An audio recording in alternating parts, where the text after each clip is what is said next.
श्रीमन्महागणाधिपतये नमः। श्री सरस्वत्यै नमः। श्री गुरुभ्यो नमः। सर्वमंगलमांगल्ये शिवे सर्वार्थसाधिके शरण्ये त्र्यंबके गौरी नारायणि नमोस्तुते। जगदम्बा माता की जय। जगदम्ब उदयोस्तु। जगदम्ब उदयोस्तु। जगदम्ब उदयोस्तु। नमस्कार. नवरात्रीच्या या 6व्या दिवसामध्ये आपल्या सगळ्यांचं स्वागत करतो आणि आपल्याला शारदीय नवरात्राच्या शुभेच्छा देतो. मी आपल्या सगळ्यांना पुन्हा एकदा विनंती करतो की हा जो व्हिडिओ आहे 6व्या दिवसाची जी कथा आहे ती आपण शेवटपर्यंत श्रवण करावी, शेवटपर्यंत पाहावी आणि अधिकाधिक सज्जन शक्तीपर्यंत ही कथा पोहोचावी. देवी महात्म्यातला जो भाग आपण या निमित्तानं ऐकतोय तो अधिकाधिक लोकांपर्यंत पोहोचावा याच्याकरता या आपल्या चॅनलला सबस्क्राईब करा. हा चॅनल माझा नाही आहे, हा चॅनल आपला आहे. हे मी अशासाठी म्हणतोय की या चॅनलद्वारे आपल्याला पुराणातल्या ज्या विविध कथा आहेत त्या कथा श्रवण करायला मिळणार आहेत. श्रीमद भागवत कथा याचे काही भाग आपण याच्यावरती श्रवण केलेले आहेत. त्याचबरोबर हिंदीमधून अध्यात्म रामायण जे ते सुद्धा आपण या माध्यमाद्वारे ह्या चॅनलवरती चालवतोय. तेव्हा अधिकाधिक सज्जन शक्तीपर्यंत हे सगळं पोचावं याच्याकरता हा प्रयत्न आहे. जगदंबेचे आशीर्वाद घेतो आणि आजच्या दिवसाच्या निरूपणाला सुरुवात करतो. आज अश्विन शुद्ध षष्ठी. काल आपण बघितलं की काल ललिता पंचमी होती आणि काल अनेक ठिकाणी कुमारिकेंचं पूजन करायला सुरुवात केली. म्हणजे नवरात्रातल्या कुठल्याही दिवसामध्ये पूजन केलं कुमारिकांचं तर ते हितदायक आहेच, फलदायक आहेत. पण काल प्रामुख्यानं ललिता पंचमीच्या मुहूर्तावरती ह्या सगळ्या गोष्टी अधिकाधिक सगळीकडे सुरू होतात.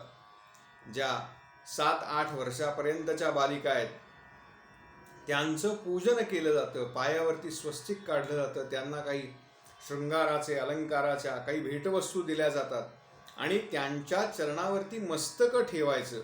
कशा करता तर या कुमारिका ज्या आहेत त्या साक्षात देवी स्वरूप आहेत. या देवी सर्व भूतेषु, प्रत्येकामध्ये ते चैतन्य स्वरूप आहे आणि त्या चैतन्य स्वरूपाला त्याच्या समोर नतमस्तक व्हायचं, त्याला वंदन करायचं, त्याला प्रणाम करायचा.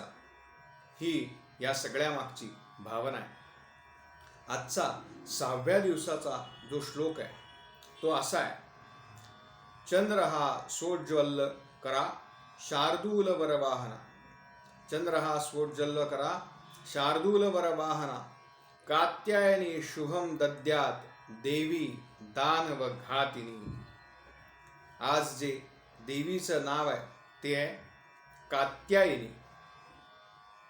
आपण सगळ्यांनी बहुतेक हे नाव ऐकलंय. कात्यायनी हे नाव परिचित आहे आपल्याला. पण ही रूप देवीनं केव्हा घेतलं, हे नाव देवीला केव्हा पडलं तर त्याची कथा अशी सांगतात. कत नावाचे महर्षी होते. त्यांचा पुत्र कात्य. ह्याच गोत्रामध्ये महर्षी कात्यायन झाले आणि हे भगवती अंबेचे अत्यंत निष्ठावान उपासक. लक्षात घ्या, ह्या ज्या उपासना आहेत, ह्या ज्या परंपरा आहेत, ही जी भक्ती आहे ही पिढ्यानुपिढ्या चालत आलेली आहे. म्हणजे एक पिढी जर भक्ती केली तर लगेच पुढच्या पिढीला फळ मिळतं का, तर त्याचं उत्तर कदाचित नाही आहे. पिढ्यानपिढ्या 10, 12, 15, 20, 25, 40 पिढ्या, 40 पिढ्या ज्यावेळेला त्या भगवती अंबा मातेचं किंवा एखाद्या ईश तत्वाचं ज्यावेळेला सतत स्मरण आहे, सतत उपासना आहे, त्यावेळेला त्याचा प्रसाद म्हणून भगवंत किंवा ती जी शक्ती आहे ती त्या कुळामध्ये अवतार घेते. आणि हे जे कात्यायन आहे ते अत्यंत कठोर त्यांनी तपश्चर्या केली आणि देवीनं कन्या रूपानं त्यांच्या पोटी जन्म घेतला, अवतार घेतला. म्हणून हिचं नाव कात्यायनी. हिने केव्हा जन्म घेतला तर आश्विन चतुर्थी जी आहे त्या चतुर्थीला हिनं जन्म घेतला. शुक्ल सप्तमी, अष्टमी आणि नवमीला या सगळ्या ऋषींनी, कात्यायन ऋषींनी तिचं पूजन केलं. म्हणून हे देवीचं पूजन किंवा कुमारिकांचं पूजन, त्याचा एक ज्याला आत्ताच्या भाषेत आपण म्हणू शकतो की मॉडेल म्हणून त्या कुमारिकांचं पूजन केलं जातं. आणि पूजन केल्यानंतर हिनं दशमीला महिषासुर नावाच्या राक्षसाचा वध केला आणि हिला नाव पडलं महिषासुरमर्दिनी. ते तत्व एकच आहे, त्या तत्वाची ही विविध नावं आहेत. हिचा वर्ण कसा आहे तर सोन्यासारखी ही कांतिमान आहे आणि सगळ्यांना भयचकित करून सोडणारी अशी, कारण विलक्षण तेज आहे, विलक्षण स्वरूप आहे ह्या देवीचं. चतुर्भुज रूपामध्ये ही देवी आहे. वरच्या हातात अभयमुद्रा आहे आणि खालच्या हातामध्ये वरमुद्रा आहे. डाव्या हातामध्ये खड्ग आहे आणि एका हातामध्ये कमळ आहे. सिंहावरती आरूढ आहे. आणि असं सांगतात की साधक हिची ज्या वेळेला उपासना करतात त्यावेळेला हे जे तत्व आहे ते साधकांच्या आज्ञाचक्रामध्ये स्थिर होतं आणि आज्ञाचक्रामध्ये स्थिर झाल्यानंतर त्या स्थिरावस्थेमध्ये हे काम करतं. धर्म, अर्थ, काम आणि मोक्ष या चारही पुरुषार्थांची प्राप्ती ह्या देवीच्या उपासनेमुळे साधकाला होते. आणि आज असा ह्या दुर्गा मातेच्या जी देवीला माळ अर्पण करतात त्या माळेचा 6वा दिवस आणि देवीच्या स्वरूपाचं नाव आहे कात्यायनी. याचबरोबर आपण अजून एक गोष्ट ह्या सगळ्या कथाभागांच्या बरोबर बघतोय, त्या म्हणजे देवीच्या ज्या दशमहाविद्या आहेत त्या दशमहाविद्यांचं स्वरूप काय, कोणकोणत्या स्वरूपामध्ये आपल्याला त्या 10 विद्या बघायला मिळतात. त्यातली आजचं जे देवीचं स्वरूप आहे ते फार विलक्षण आहे. विलक्षण या अर्थानं की हे देवीचं स्वरूप आहे हे साधकांकरता, मुमुक्षूंकरता एक ज्याला परिपाठ म्हणता येईल अशा स्वरूपाचं आहे. छिन्न मस्तका असं देवीचं नाव आहे. याचा अर्थ जर नावावरनं आपण अगदी सोपा अर्थ पाहिला तर जिचं मस्तक विलग झालेलं आहे ती छिन्न मस्तका. हे एक अद्भुत रूप आहे देवीचं. कथा अशी सांगतात की देवीच्या ज्या 2 शक्ती आहेत, पुराणामध्ये कथा आहेत, देवी बरोबर या तिच्या शक्ती स्नानासाठी गेल्या होत्या. शाकिनी आणि डाकिणी अशा तिच्या 2 सहचरिणी सांगितल्या आहेत. देवीच्या शक्तीच आहेत या.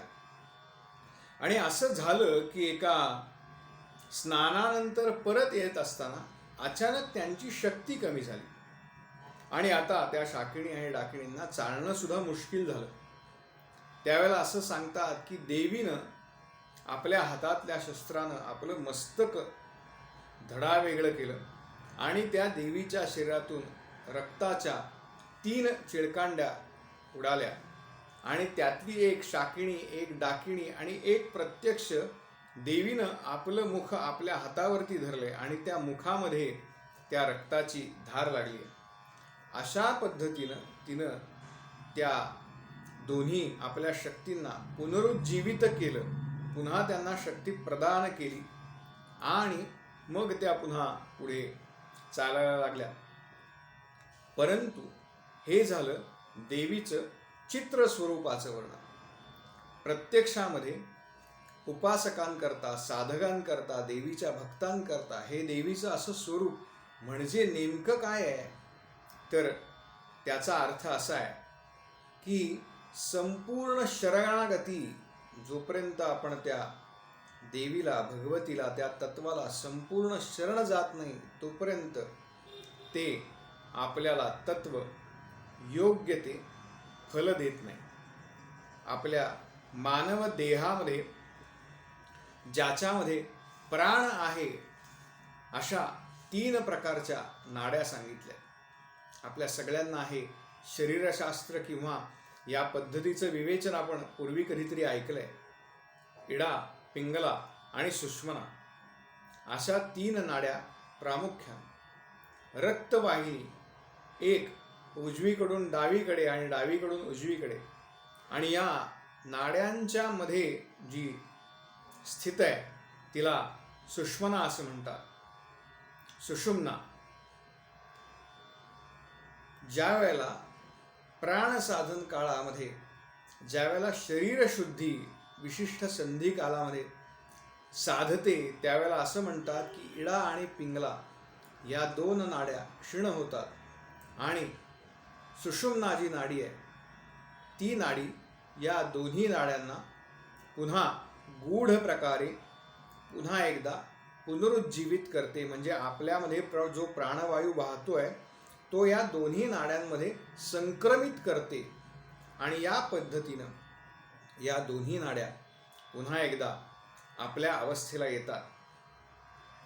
देवीचं हे जे स्वरूप आहे ते बाह्य स्वरूपावरून केवळ जरी ह्या महिषासुराला मारणारं असलं तरी साधकांकरता महिषासुर म्हणजे कोण आहेत तर ते आपले 6 शत्रू आहेत.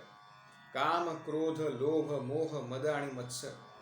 या मत्सरांचा नाश व्हावा आणि भक्तीचा अधिकाधिक उदय आपल्यामध्ये व्हावा ह्याच्याकरता या नवरात्र काळामध्ये देवीची उपासना करायची, आराधना करायची. मी आपल्या सगळ्यांना हात जोडून प्रार्थनापूर्वक विनंती करतो की अधिकाधिक सज्जन शक्तीपर्यंत या कथा पोहोचाव्यात. या माध्यमातनं आपण जे माध्यम निवडलं आहे त्या माध्यमातनं साधारणपणे दररोज 100 ते 150च्या आसपास सज्जन शक्ती या कथा श्रवण करतायत. परंतु तेवढ्या प्रमाणामध्ये या कथा शेअर केल्या जात नाहीत किंवा लाईक केल्या जात नाहीत. अधिकाधिक लोकांपर्यंत पोचण्याकरता हे मी आपल्याकरता सांगतोय. कारण हे जे माध्यमच असं आहे की जर तुम्ही लाईक केलं, शेअर केलं, सबस्क्राईब केलं तर तुमच्या परिचयातले जे आहेत त्यांना या कथा श्रवण करायला मिळतील. तेव्हा मी आपल्याला पुन्हा एकदा विनंती करतो की या आपल्या चॅनलला अधिकाधिक जणांनी लाईक करा, या व्हिडिओला लाईक करा, सबस्क्राईब करा, चॅनलला शेअर करा. उद्याच्या भागामध्ये भेटूच. तोपर्यंत जगदंब उदयोस्तु, जगदंब उदयोस्तु, जगदंब उदयोस्तु.